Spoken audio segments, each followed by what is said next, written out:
Tervetuloa taas uuden videon pariin. Tänään mä ajattelin, että mä kuvaan teille sellaisen jääkaapin esittelyvideon. Tai miksiköhän sitä vois... Se ei ole sitä esittelyvideo, mutta semmonen jääkaappivideo. Eli kerro mitä mun jääkaapissa on. Musta tuntuu aina, että tosi monesti aina... Tai mulle ja mun kavereilla on semmonen, että pitää niinku tietää, mitä toisella on jääkaapissa. Ensimmäisenä mennään katsomaan, että mitä sulla on jääkaapissa ja miksi sulla on mitäkin. Niin tänään te pääsette kurkkaamaan, mitä mun jääkaapissa on. Mä tulin just kaupasta, joten se on nyt täynnä ja se näyttää siltä, miltä sen pitääkin. Niin eiköhän lähdetä tsekkaamaan. Mä ajattelin, että mä eka näytän, että mitä muuta mä löysin kaupasta.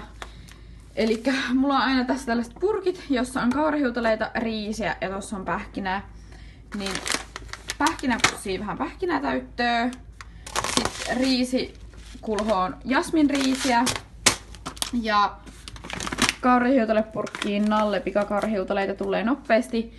Ja sit mä ostin pastaa ja mä nyt ajattelin, että mä dietin kunniaksi ostan vähän tällaisia erikoisimpia pastoja. Niin ostin tämmöset rakettispagetti ja eläinkuvioitua pirkkapastaa. Toivottavasti toimii. Sitten päästään kurkkaamaan tänne mun jääkaappiin, eli mulla on tämmönen jääkaappipakastin sydämi ja let's check. Elikkä tosiaan tältä näyttää mun jääkaappi. Mulla on yleensä tuolla toiseksi ylimmällä hyllyllä valmiita ruokia. Niin sieltä löytyy nyttenkin. Ylähyllyltä löytyy aina raejuustoa ja rahkaa.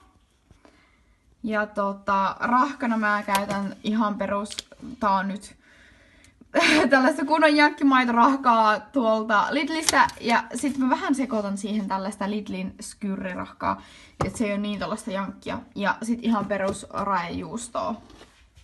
Alemmalta hyllyltä löytyy sit ihan kirsikkatomaatteja, 2 erilaista.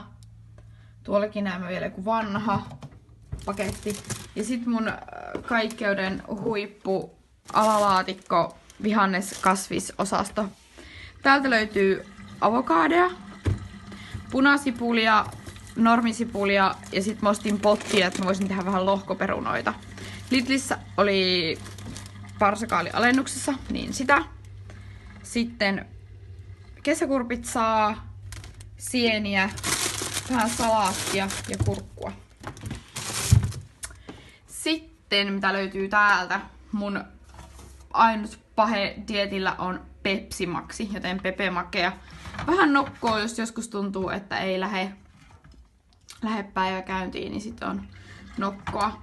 Sitten löytyy vielä tältä ylähyllyltä. No itse asiassa viime dietillä mä oon hamstrannut, kun mä olin talvella dietillä, niin sit mulla jäi aina marjoja, että niitä ei ollut pakkasessa, niin ostin kaikkia mahdollisia marjapilttejä, että välillä voi käyttää näitäkin. Niin sitten täällä on tällainen kunnon kavalkaadi, kaikkia erilaisia pilttejä. Myös täältä löytyy tomaattimurskaa,